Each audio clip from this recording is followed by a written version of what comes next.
개로 번 돈 개에다 쓰자였어요. 이거를 다시 아이들에게 되돌려줄 수 있는 건 유기견 미용이었. 앞으로 이 미용 봉사를 생각하시는 선생님들에게 사람을 보고 미용 봉사활동을 하면 오래 못 하더라고요. 그날 좀 힘든 아이를 하고 물림사고를 당했어요. 그래서 제가 너무 안타까워 했었는데 동생이 언니 걱정하지 마 그러면서 여기 오길 때 그 선생님이랑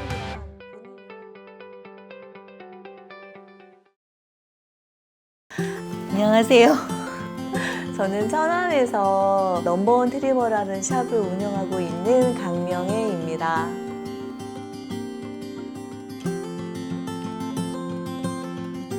모토가 개로 번 돈 개에다 쓰자였어요. 그래서 내가 아이들을 미용해주면서 돈을 벌고 이렇게 생활을 할 수 있게 됐듯이 이거를 다시 아이들에게 되돌려줄 수 있는 건 유기견 미용이었고 제가 제일 잘하고 할 수 있는 거여서 그렇게 시작을 했던 건데 앞으로 이 미용 봉사를 생각하시는 선생님들에게 어떤 말을 해주면 제일 좋을까라고 생각을 해봤을 때 사람을 보고 유기견 미용 봉사활동을 하면 오래 못 하더라고요.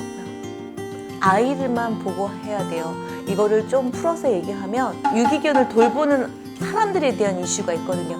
아이로 인한 이슈는 없어요. 저도 그런 시행착오를 겪었는데요. 그 단체가 무언가 이슈를 만들어내면 그게 싫어지는 거예요. 그래서 미용 봉사를 못 가요. 못 가게 됐어요. 아마 사람을 보고 했던 거기 때문이에요. 사람을 보지 말고 아이만 본다면 그런 이슈에 관계하지 않고 미용이 필요한 아이에게 갈 수 있을 것 같아요. 그게 저는 시행착오를 겪었기 때문에 미용 봉사를 생각하시는 선생님들은 그 뒷 배경인 사람을 보지 마시고 아이들, 미용이 필요한 아이들만 보고 시작을 하시면 오래 하실 수 있고 보람을 찾으실 수 있을 거라고 생각합니다.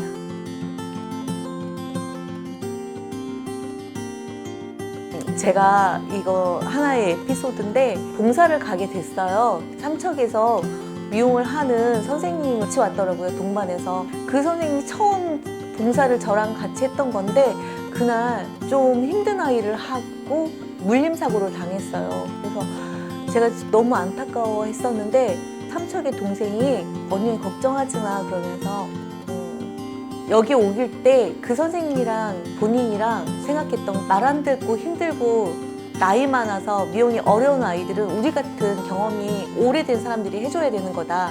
그래야 새로 올라오는 미용사들도 편하다. 우리가 길잡이 돼가서 해줘야 된다. 그런 마음으로 와서 오늘 미용 봉사 할 때도 제일 힘들고 제일 더럽고 제일 나이 많고 제일 어려운 아이를 하겠다고 둘이 마음을 먹고 왔대요. 그래서 그런 아이들을 찾아서 하고 물렸기 때문에 괜찮다. 그러니까 봉사를 처음 오시는 선생님들도 그날 있었거든요. 그런 선생님이 할 수는 없으니까 우리 같은 경력자들이 해야 되지 않겠냐.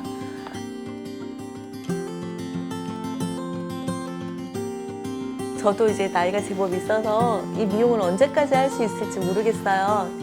계획은 60살까지예요.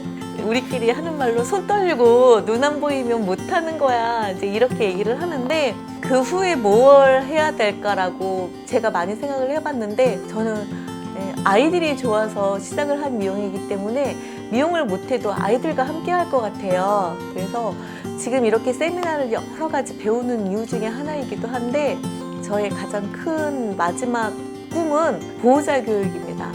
필드에서 이렇게 미용을 하다 보면 우리 선생님들은 아는 것들을 보호자님들은 모르시거든요. 모를 수밖에 없어요. 빗질하기 힘든 아이들, 발톱 깎기 힘든 아이들, 2달에 한 번씩 오는 아이들 미용하는 선생님들이 훈련해서 교육해서 좋아지기가 힘들어요. 보호자님들이 해주셔야 돼요. 같이 하면 더 좋고요. 그렇기 때문에 저는 이렇게 배우고 실전해왔던 이런 경험들을 전부 다 살려서 차후에는 보호자 교육을 하고 싶어요.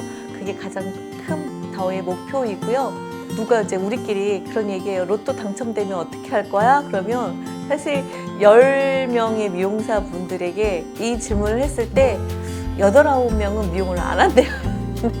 안 한대요. 근데 저는 할 거거든요. 돈이 정말 많다면 제가 로또에 당첨된다면 그 미용에 필요한 집기들 있거든요. 욕조부터 해서 뭐 가위, 샴푸 이런 것들을 한 공간에 몰아서 진열을 하고 싶은 거예요.